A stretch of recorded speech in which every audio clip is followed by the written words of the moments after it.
तो आज की वीडियो है आप सभी के लिए प्रश्न और उत्तर की वीडियो, जिसमें हम आप सभी को समूह में जो नौकरियां होती हैं उस रिलेटेड क्वेश्चंस हैं जो कि आपके लिखित एग्जाम में और इंटरव्यू में भी काम आ सकते हैं। और वैसे कुछ प्रश्न ऐसे होते हैं लिखित परीक्षा में जो कि आपको लघु उत्तरीय टाइप से पूछे जा सकते हैं। यह प्रश्न 2 या 4 हो सकते हैं और इन प्रश्नों का एक प्रश्न का जो अंक होता है वो 10 अंक होता है। यदि आप एक प्रश्न 2 प्रश्न आपके आते हैं तो 20 अंक के हो जाएंगे। तो यहाँ पर इन प्रश्नों में हमने 5 प्रश्न कलेक्ट किए हैं और भी प्रश्न हैं। तो सबसे पहले आज की वीडियो में 5 प्रश्न का कलेक्शन आप लोग देखिएगा और इसमें हम आपको प्रश्नों के उत्तर आप बहुत अच्छे तरीके से समझाने वाले हैं। इस वीडियो को ध्यान से देखिएगा। और यह जो प्रश्न है वो कौन कौन सी परीक्षाओं में, जैसे कि जो CLF का प्रबंधक होता है, मैनेजर, या फिर अकाउंटेंट होता है, या फिर MIS सहायक है, या BK है, IPRP है, कैडर जो भी पद हैं इन पर जो है नौकरियां निकलती हैं, उसमें इस प्रकार से क्वेश्चन लिखित परीक्षा में आ सकते हैं। जैसे कि CLF BK पर इस प्रकार के क्वेश्चन तो आएंगे ही। एक क्वेश्चन होते हैं कि ऑप्शनल टाइप के होते हैं, 4 में से एक उत्तर आपको सही लगाना होता है। कुछ लघु उत्तरीय टाइप से भी हो सकते हैं। पहला क्वेश्चन यहाँ पर है कि CLF क्या है, यह ग्राम संगठन और स्वयं सहायता समूह से कैसे अलग है। सबसे पहला यहाँ पर देखिए कि CLF क्या है, तो मैं बोलती जाऊंगी, आप लोग पेन कॉपी लेकर बैठिए और उस प्रश्न का उत्तर को लिख लीजिए, ठीक है। तो यहाँ पर देखिएगा, पहला है कि CLF क्या है। हेडिंग डालेंगे CLF क्या है और उसमें लिखेंगे कि CLF का पूरा नाम क्लस्टर लेवल फेडरेशन है, जिसको हिंदी में संकुल स्तरीय संघ कहा जाता है। यह प्रखंड स्तर पर स्वयं सहायता समूह के लिए एक बड़ा संघ या बड़ा संगठन होता है। स्वयं सहायता समूह ग्रामीण क्षेत्रों में छोटी इकाई होते हैं जो मोहल्ले टोले में होते हैं। समूहों के ऊपर ग्राम संगठन का गठन जो कि ग्राम पंचायत स्तर पर होता है और ग्राम संगठनों को जोड़कर CLF का गठन किया जाता है प्रखंड स्तर पर। तो प्रखंड स्तर पर जो CLF का गठन होता है यह समूह और ग्राम संगठन के लिए ही कार्य करता है। प्रखंड स्तर पर CLF के अंडर में ग्राम संगठन जुड़ते हैं। CLF का उद्देश्य रहता है कि ग्राम संगठन और समूहों को सरकारी और गैर सरकारी संस्थाओं से, सरकारी योजनाओं से जोड़ना, उसे लाभ दिलवाने का काम जो है वो CLF का रहता है। CLF में भी पदाधिकारी, कार्यकारी समिति ये सब होती है जो कि समूह की ही दीदियाँ होती हैं। अब बात करेंगे कि यह जो CLF है ये ग्राम संगठन और स्वयं सहायता समूह से कैसे अलग है। तो देखिए, समूह आजीविका मिशन की प्रथम इकाई है जो मोहल्ले टोले में होते हैं, एक निश्चित स्थान पर बने होते हैं और वे अपने लिए जो कार्य करते हैं, आर्थिक रूप से आगे बढ़ने के लिए जो प्रयास करते हैं, उसकी मदद के लिए, उनके एकजुट होने के लिए ग्राम पंचायत स्तर पर ग्राम संगठन बनता है। ग्राम संगठन भी एक निश्चित क्षेत्र में, पंचायत क्षेत्र में होता है। तो वो जो है समूहों के लिए आर्थिक विकास के मार्ग खोलना, उन्हें आगे बढ़ाना, इसमें मदद करने के लिए प्रखंड स्तर पर जाता है CLF में। तो प्रखंड स्तर पर जो CLF होता है वो एक प्रखंड स्तर पर होने के कारण उसमें कई सारे गांव आ जाते हैं। तो एक बड़े स्तर पर CLF का गठन हो जाता है। CLF में ग्राम संगठन बहुत सारे जुड़े होते हैं और ग्राम संगठन में बहुत सारे अलग अलग गांव के समूह जुड़े होते हैं।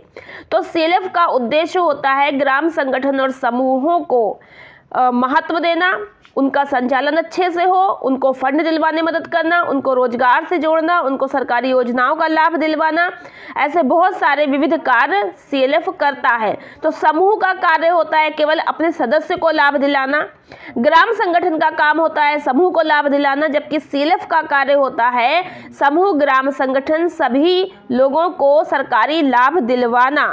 तो CLF ग्राम संगठन समूह से अलग इस प्रकार से होता है कि CLF ग्राम संगठन और समूह सब दीदियों के लिए, सबके लिए कार्य करता है, सबके आर्थिक विकास के लिए कार्य करता है और बड़े स्तर पर, प्रखंड स्तर पर एक समूह और ग्राम संगठन का ऑफिस होता है, ठीक है।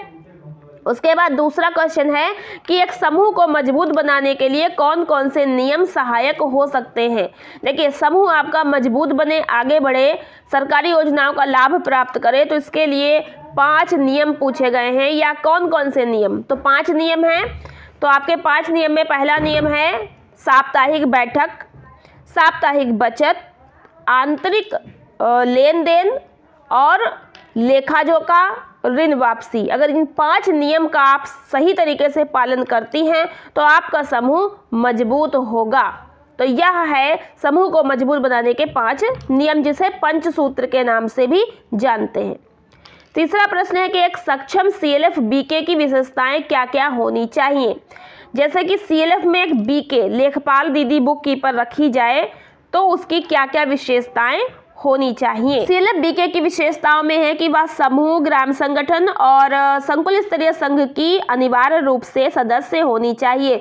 मतलब समूह की दीदी ही BK के पद पर आवेदन करेगी तो आपका समूह ग्राम संगठन में जुड़ा हो और आपका ग्राम संगठन CLF में जुड़ा हो। इस प्रकार से आप समूह ग्राम संगठन CLF की सदस्य कहलाएंगी। ठीक है। दूसरी विशेषता है कि उसकी आयु कम से कम 21 वर्ष, अधिक से अधिक 45 वर्ष के मध्य बीच में होनी चाहिए। तीसरी विशेषता है कि वह 12वीं कक्षा पास होनी चाहिए और उसमें अंक, गणित और हिंदी पढ़ने लिखने का अच्छा ज्ञान भी होना चाहिए। चौथी विशेषता कि उसके पास स्मार्टफोन, एंड्रॉयड फोन होना चाहिए और वह उसे यूज करने में भी सक्षम होनी चाहिए। अगली विशेषता है कि जो दीदी है उसके पास 3 वर्ष का समूह, ग्राम संगठन या फिर CLF, इन तीनों में से किसी का भी रजिस्टर लिखने का अनुभव 3 वर्ष का होना चाहिए। ठीक है। तब जाकर के आप इसमें CLF BK के पद पर चयनित होंगी। तो ये प्रमुख विशेषताएं हैं, याद कर लीजिएगा, लिख लीजिए और आप इसे याद करके एग्जाम में लिख सकते हैं। चौथा प्रश्न है, यहाँ पर देखिएगा कि समूह टूटने के 5 कारण बताइए। समूह क्यों टूट जाते हैं? 5 कारण। तो देखिए वही पंचसूत्र आपको लिखने हैं कि समूह टूटने के 5 कारण निम्न प्रकार से हैं। पहला है कि नियमित बैठक ना करना, इससे समूह टूटता है। नियमित बचत ना करना, इससे समूह टूटता है। नियमित रजिस्टर का लेखा जोखा न करने से समूह टूटता है। नियमित ऋण वापसी समय से न करने से समूह टूटता है। ठीक है। आंतरिक लेन देन ना करना और लेन देन का सही विवरण न रखना, समूह इससे टूटता है। पंचसूत्र का पालन न करने से समूह टूटता है। तो 5 सूत्र के बारे में भी आप लिख दीजिएगा। तो यह हो गया चौथे प्रश्न का उत्तर। 5वां प्रश्न है कि CLF OB पदाधिकारी का चयन CLF में कैसे होना चाहिए। CLF यानी क्लस्टर लेवल फेडरेशन, OB का मतलब ऑफिस बेरर पदाधिकारी जिसे कहते हैं, अध्यक्ष, उपाध्यक्ष, सचिव, उपसचिव, कोषाध्यक्ष, इनका चयन CLF में कैसे होना चाहिए। तो देखिए CLF OB का चयन, जो पदाधिकारी का चयन CLF में होता है वह ग्राम संगठन के ही सदस्यों में से होता है। संकुल संघ के पदाधिकारियों की आवश्यकता, तो संकुल संघ के कार्यों की देखरेख के लिए पदाधिकारियों की भी आवश्यकता होती है। तो CLF OB पदाधिकारी का चयन CLF में किस प्रकार से होगा, इनकी चुनाव प्रक्रिया क्या है, चयन प्रक्रिया क्या है। यदि एक पद के लिए एक से अधिक उम्मीदवार आवेदन करते हैं तो उसका चुनाव मतदान के आधार पर आम सहमति से होगा। पदाधिकारियों के चुनाव में निम्न बातों का ध्यान देना होगा। संकुल संघ को प्रतिनिधित्व करने के लिए अध्यक्ष, उपाध्यक्ष, सचिव, उपसचिव, कोषाध्यक्ष के पद होंगे। निदेशक मंडल द्वारा ही पदाधिकारियों का चुनाव किया जाएगा। एक ग्राम संगठन से केवल एक ही पदधारी चयनित होंगे। पदाधिकारियों के चुनाव में कम से कम एक पद के लिए अनुसूचित जाति या जनजाति सदस्यों को प्राथमिकता दी जाएगी। सभी पदधारी संकुल संघ को निःशुल्क सेवा प्रदान करेंगे। तो संकुल संघ के पदाधिकारियों का चुनाव क्षेत्रीय समन्वयक द्वारा यानी CC के द्वारा या AC के द्वारा ग्राम संगठन की बैठक में निदेशक मंडल के द्वारा ही किया जाता है। तो निदेशक मंडल में जो ग्राम संगठन के 12 सदस्य होते हैं, निदेशक मंडल, ग्राम संगठन के निदेशक मंडल सब इकट्ठे होते हैं बैठक में और ग्राम संगठन के निदेशक मंडल के द्वारा ही बैठक में वहां पर तय होता है कि संकुल संघ के पदाधिकारियों को चुनाव होगा। ठीक है। तो बैठक में संकुल संघ के पदाधिकारी 5 चुने जाते हैं, अध्यक्ष, उपाध्यक्ष, सचिव, उपसचिव और कोषाध्यक्ष। आशा करते हैं कि इस वीडियो के माध्यम से आपको इन 5 क्वेश्चन के बारे में समझ आ गई होगी।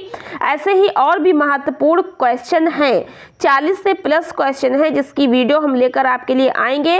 लेकिन यदि आप लोगों को यह वीडियो पसंद आई तो लाइक और शेयर कर दीजिएगा। कोई सुझाव हो या और अच्छे तरीके से आप जानना चाहते हो तो कमेंट कर दीजिएगा, हम और तरीके से भी आपको समझाकर इन क्वेश्चन के आंसर बता सकते हैं।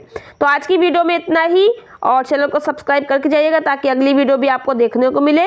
और मिलते हैं नेक्स्ट वीडियो में। धन्यवाद।